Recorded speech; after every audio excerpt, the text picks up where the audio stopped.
नमस्कार दोस्तों, स्वागत है आप सबका हमारे YouTube channel digital Hindi teaching में। हम पढ़ रहे हैं पीपीटी के माध्यम से कक्षा 7 की हिंदी पाठ्य पुस्तक वसंत, और इस पाठ्य पुस्तक का पाठ 2 दादी माँ।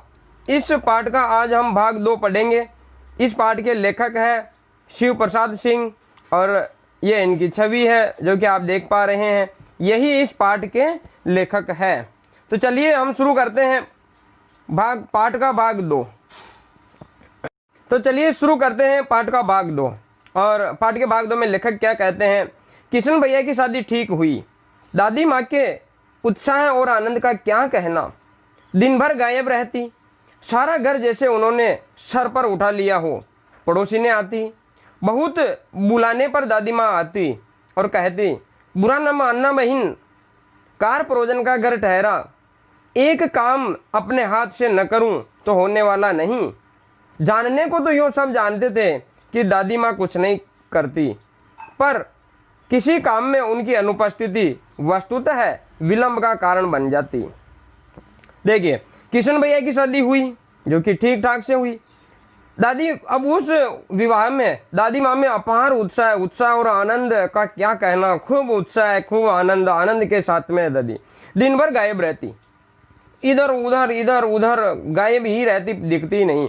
सारा घर जैसे उसने सर पर उठा लिया हो। इधर से जाती, अरे तुम क्या कर रहे हो, अरे तुम इधर आओ, तुम ये करो वो करो। सारे घर को सर पर उठा लेती। पड़ोसी ने आती और दादी माँ को बुलाती, दादी माँ, ओ दादी माँ किधर हो। बहुत बुलाने पर दादी माँ आती और फिर आकर कहती, अरे बहन तू आ गई। अरे भाई सुनो, बुरा मत मानना, देरी हो गई। अब देखो देर हो ही जाती है, कार परोजन का घर ठहरा, घर में काम है तो इधर उधर भागना ही पड़ता है, इसलिए देरी हो गई तो तुम बुरा मत मानना। और सुनो, एक काम भी अगर मैं अपने हाथ से ना करूँ ना तो होने वाला नहीं है। कोई काम करने वाला नहीं है, मेरे बगैर काम ही नहीं होता है। जाकर मैं काम शुरू करूँ तब जाकर काम होता है, कोई काम करता ही नहीं है। जब मैं शुरू करूं तो काम होता है, और एक काम भी अगर अपने हाथ से नहीं करूं तो काम को बिगाड़ दे ये लोग तो। लेकिन जानते तो सब थे कि दादी माँ की उम्र हो गई और दादी माँ कोई काम नहीं करती है। लेकिन दादी माँ अगर आवे नहीं, उनकी अनुपस्थिति विलंब का कारण बन जाती है। दादी माँ के आए बगैर कोई काम होता नहीं है, विलंब हो जाता। जब तक दादी माँ नहीं आती तब तक कोई काम नहीं होता। उन्हीं दिनों की बात है। एक दिन दोपहर में घर पर लौटा, बाहरी निक्षार में दादी माँ किसी पर बिगड़ रही थी। देखा, पास के कोने में दुबकी रामी की चाची खड़ी है। 109 होगा दन्नो, रुपए मैं सूद के आज ही दे दे। तेरी आंखों में तो शर्म है नहीं। मांगने के समय कैसी आई थी, पैरों पर नाक रगड़ती फिरी। किसी ने एक पाई भी नहीं दी, और अब लगी है आजकल करने, फसल में दूंगी। अब क्या तेरी खातिर दूसरी फसल कटेगी। तो उन्हीं दिनों की बात है, विवाह के समय की। विवाह हो गया या विवाह चल रहा है, उन्हीं दिनों की बात है। एक दिन लेखक कह रहे हैं कि एक दिन दोपहर को मैं घर आया तो देखा कि बाहरी बरामदे में दादी माँ किसी पर बिगड़ रही है, किसी से झगड़ा कर रही है, किसी को ताना मार रही है। तो जाकर देखा तो एक कोने में दुबकी खड़ी सी रामी की चाची खड़ी है, और दादी माँ कह रही है, अरे दन्नो ऐसा नहीं होगा, वैसा नहीं होगा है। मुझे तो मैं सूद के आज ही दे दे रुपए, जो तू रुपए उधार लेकर गई थी ना, वो ब्याज समेत आज ही दे दे।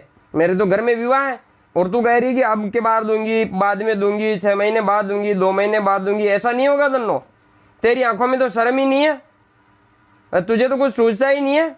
मांगने के समय कैसी आई थी, अब दे दो मुझे, मैं अटक रही हूँ, मेरे घर में काम है। किसी नाक रगड़ती फिरी थी तू, किसी ने एक पाई भी नहीं दी थी तेरे को, मैंने दी है।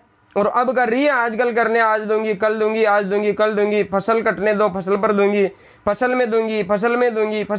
कौन सी फसल में देगी तू? 2 फसल 3 फसल तो पहले कट चुकी है, क्या तेरी खातिर अब दूसरी फसल कटेगी? अरे कौन सी फसल काट कर देगी तू? मेरे रुपए तो ब्याज समेत अभी दे दे धन्नो। तो इस प्रकार दादी माँ धन्नो पर चिढ़ रही थी। धन्नो जो रामी की चाची है। बाहरी बरामदे में धन्नो पर दादी माँ चिढ़ रही थी, रुपए मांग रही थी, ब्याज समेत मेरे रुपए अभी लौटा दे। और रामी की चाची क्या कह रही है, हाथ जोड़ कह रही मालकिन दूंगी है, वो हाथ जोड़ के रामी की चाची दादी के सामने खड़ी है। दूंगी मालकिन। रामी की चाची रोती हुई दोनों हाथों से आंचल पकड़े दादी माँ के पैरों की ओर झुकी। दादी माँ के पैरों की ओर झुककर कह रही है, मालकिन दे दूंगी, अभी मेरे घर में बिटिया की शादी है, आप दया न करेंगी तो उस बेचारी का निस्तार कैसे होगा। दादी माँ, मैं दे दूंगी तेरे रुपए, अब की फसल पर दे दूंगी, और आप दया करोगी तभी तो मेरी बेटी की शादी होगी। बेचारी का निस्तार कैसे होगा उसका, वो इस संकट से कैसे गुजरेगी, इस संकट से कैसे बचेगी, कैसे निकलेगी, कैसे उसकी शादी होगी। आप दया नहीं करेगी तो मेरी शादी रुक जाएगी बेटी की। इसलिए दादी माँ तुम दया कर दो और पैसे अभी मत लो। हट हट, अभी नहा के आ रही हूँ। दादी माँ पीछे हट गई, धनों से दूर हो गई। चल हट, गंदा करेगी मेरे को, दूर हट। दादी माँ पीछे हटकर कह रही है कि मैं अभी नहा कर आई हूँ और तू इधर दूर हट मेरे से। जाने दो दादी, मैंने इस अप्रिय प्रसंग को हटाने की गरज से कहा कि जाने दो। लेखक कह रहे हैं जाने दो दादी, जाने दो, बेचारी गरीब है, दे देगी कभी, जाने दो अभी। चल चल, चला है मुझे समझाने। दादी डांट रही है लेखक को, अरे चल हट, मेरे को समझा रहा है तू है, अभी कल का तो बच्चा है, मेरे को समझा रहा है। मैं चुपके से आंगन की ओर चला गया। कई दिन बीत गए, इस प्रसंग को एकदम भूल सा गया। ये जो बात हुई, रामी की चाची आई थी, धन्नो उस पे बिगड़ रही थी, इस बात को कई दिन बीत गए और लेखक कह रहे हैं कि मैं भूल गया था वो बात। एक दिन की बात है, फिर कई दिन बाद में एक दिन रास्ते में रामी की चाची मिली। वह दादी को पूतो फलो दूधो नहाओ का आशीर्वाद दे रही थी। मैंने पूछा, क्या बात है धन्नो चाची? तो उसने विवहल होकर कहा, उरीन हो गई बेटा, भगवान भला करे हमारी मालकिन का, कल ही आई थी, पीछे का सारा रुपया छोड़ दिया, ऊपर से 10 रुपए का नोट देकर बोली, देखना धन्नो, जैसी तेरी बेटी वैसी मेरी, 10-5 के लिए हंसाई न हो, ऐसा कह रही थी। देवता है बेटा, वो तो देवता है दादी तो। अभी एक दिन लेखक कह रहे हैं, एक दिन की बात है कि वो उस घटना को भूल गए थे जो रामी की चाची आई और गिड़गिड़ा रही थी दादी के सामने। लेकिन एक दिन जैसे ही रामी की चाची दिख गई लेखक को रास्ते में, और वह दादी को कह रही थी, आप दूधो नहाओ पूतो फलो, तुम्हारा घर भगवान भला करे, तुम्हारे घर का तुम्हारा भला करे, ऐसा आशीर्वाद दादी को दे रही थी रामी की चाची धन्नो। तो लेखक पूछ लेते हैं, क्या बात है धन्नो चाची?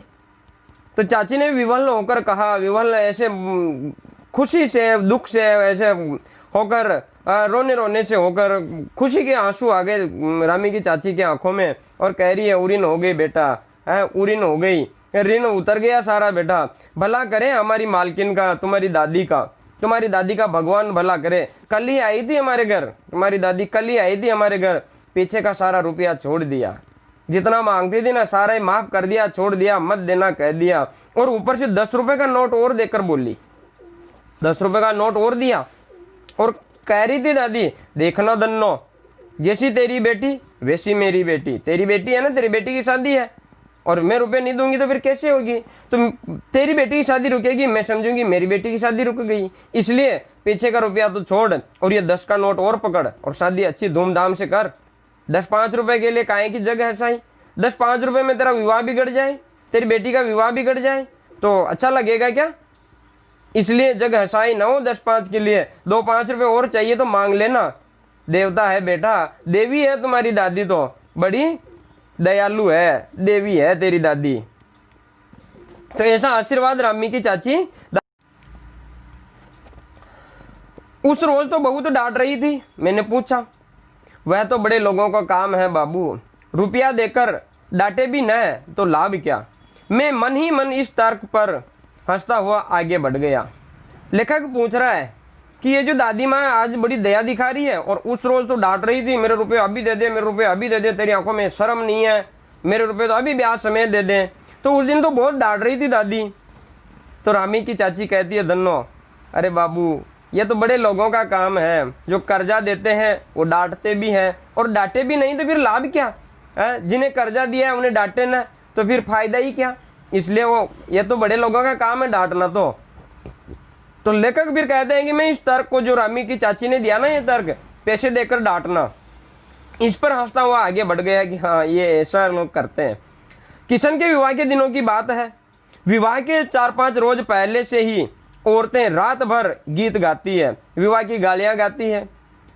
विवाह की रात को अभिनय भी होता है, नाटक की तरह अभिनय करती है। यह प्राय एक ही कथा का हुआ करता है, एक ही कथा में एक ही पार्ट में खत्म हो जाता है। उसमें विवाह से लेकर पुत्रोत्पत्ति तक के सभी दृश्य दिखाए जाते हैं और सभी पार्ट औरतें ही करती है। विवाह के समय की बात है, विवाह के दिन थे, किशन का विवाह था और विवाह के 4-5 रोज पहले से ही, 4-5 दिन पहले से बना बनी गाए जाते हैं गीत। तो रात भर औरतें गीत गाती हैं और उसमें नाटक का अभिनय भी करती है। और ये जो नाटक होता है, ये अभिनय होता है, ये पूरा एक ही पार्ट में किया जाता है, रात में एक ही कथा में होता है। और इस कथा में, इस नाटक में विवाह होगा, औरतें ही बनेगी, दूल्हा औरतें बनेगी, दुल्हन औरतें बनेगी, दूल्हा का पिता भी औरतें ही बनेगी, सब पार्ट औरतें ही करती है। तो विवाह से लेकर पुत्र की उत्पत्ति, पुत्र जन्म तक के सभी दृश्य दिखाए जाते हैं। उसमें विवाह हो रहा है, औरतें ही ऐसा नाटक करती है और सभी पार्ट मर्द का हो चाहे औरत का हो चाहे बच्चे का हो, सब पार्ट औरतें ही करती है। तो ये दृश्य दिखाए जा रहे थे। उस समय की बात है, मैं बीमार होने के कारण बारात में न जा सका। मेरा भाई राघव दालान में सो रहा था, वह भी बारात जाने के बाद पहुंचा। औरतों ने उस पर आपत्ति की, तो बारात गई और उस बारात में लेखक कहता है कि मैं जा न सका। और मेरा भाई है, मामा का बेटा है, वह राघव, वह भी दालान में सो रहा था। और वह भी कब पहुंचा, जब बारात जाने के बाद में पहुंचा, आया। तो औरतों ने आपत्ति की, औरतें कह रही अब आया, अब आया है, बाराती जा चुकी है, अब क्यों आया है। इस तरह औरतें उस पर बिगड़ रही थी। दादी माँ बिगड़ी, लड़के से क्या पर्दा, लड़के और ब्रह्मा का मन तो एक सा होता है। मुझे भी पास ही एक चारपाई पर चादर उड़ाकर दादी माँ ने चुपके से सुला दिया था। बड़ी हंसी आ रही थी। सोचा कहीं जोर से हंस दूं तो भेद खुल जाए, तो बाहर किया जाऊंगा। पर भाभी की बात पर हंसी रुक न सकी और भंडाफोड़ हो गया। दादी माँ बिगड़ रही है, वो जो लड़का है उसे सकुचा रही है, औरतें वहाँ जो नाटक कर रही है, दूल्हा दुल्हन का, उनके सोने का, इस तरह के नाटक कर रही है। तो औरतें सकुचा रही है, संकोच कर रही है। तो दादी माँ बिगड़ी। दादी माँ नाराज हुई और कह रही है, अरे लड़के से क्या पर्दा करना, छोटे बच्चे से क्या पर्दा करना, लड़के का और ब्रह्मा जी का मन तो एक सा होता है, इनसे क्या पर्दा करना, इनसे क्या छुपाना।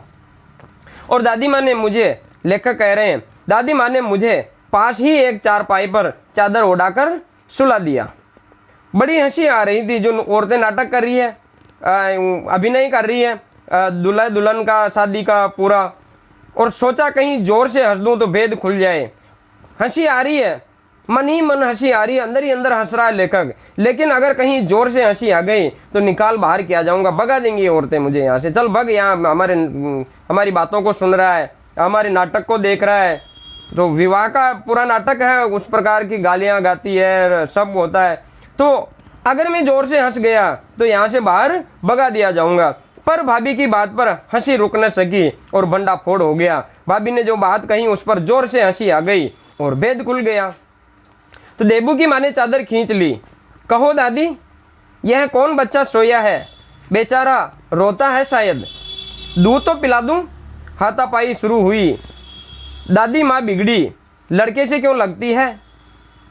तो देबू की माँ ने चादर खींच ली और देखा वो बच्चा हंस रहा है। और तो वो कह रही देबू की माँ, अरे दादी, ये कौन बच्चा यहाँ पर सोया हुआ है, रोता है बेचारा, शायद रो रहा है, चलो दूध तो पिला दूं। हाथापाई शुरू हुई। बच्चे को लिया, इस तरह से बाहर भगाने का काम। तो दादी माँ कह रही है, अरे लड़के से क्यों लगती है, लड़के से क्यों चिढ़ती है। सुबह रास्ते में देबू की माँ मिली। इस घटना के बाद में सुबह रास्ते में देबू की माँ मिली। कल वाला बच्चा भाभी। मैं वहाँ से जोर से भागा और दादी माँ के पास जा खड़ा हुआ। वस्तुतः किसी प्रकार का अपराध हो जाने पर जब हम दादी की छाया में खड़े हो जाते, अभय दान मिल जाता। वो जो रात की घटना थी, बच्चा वो देख रही है औरतें कि ये छुप कर यहाँ पर हमारी बातें सुन रहा है। तो औरतें, वो देबू की माँ ने चादर खींची और उसे पीटने का काम शुरू किया कि चलो इधर आओ, मैं तेरे को दूध पिलाती हूँ, इधर हमारी बातें सुन रहा है। तो वहाँ फिर रात के बाद में जब सुबह, वहाँ उस समय तो दादी ने बचा लिया था, सुबह हुई तो देबू की माँ मिली, तो देबू की माँ कह रही है अरे भाभी ये तो वो कल वाला बच्चा। तो लेखक ने जोर से लेखक वहाँ से भागता है और दादी माँ के पीछे पास में जाकर खड़ा हो जाता है। और लेखक कहते हैं कि वस्तुतः जब कभी भी अपराध हो जाता, कोई गलती हो जाती, तो हम तुरंत ही दादी माँ के पास जाकर खड़े हो जाते थे और दादी माँ हमें बचा लेती थी। कोई डर नहीं होता, जब दादी माँ के पास चले जाते हैं तो फिर कोई डर नहीं होता, क्योंकि सारा काम बचाने का काम दादी माँ कर लेती। अभय दान मिल जाता, कोई डर नहीं होता। अभय दान, दादी माँ के पास चले गए, फिर कोई कुछ नहीं कह सकता, कोई डांट नहीं सकता। दादी माँ पोते को डांटने देगी क्या? नहीं डांटने देगी। तो दादी माँ के पास में भाग गया। देबू की माँ मिली ना, अरे ये देखो ये कल वाला बच्चा जो रात को छुप कर हमारी बातें सुन रहा था। चलिए अब समय आज के प्रश्न का, और आज का पहला प्रश्न है, दादी माँ रामी की चाची पर क्यों बिगड़ रही थी? इसका कारण आपको लिखना है। दूसरा प्रश्न है, रामी की चाची दादी माँ को आशीर्वाद क्यों दे रही थी? दूधो नहाओ पूतो फलो का आशीर्वाद दे रही थी, तो ये आशीर्वाद क्यों दे रही थी? इसका कारण आपको लिखना है। धन्यवाद।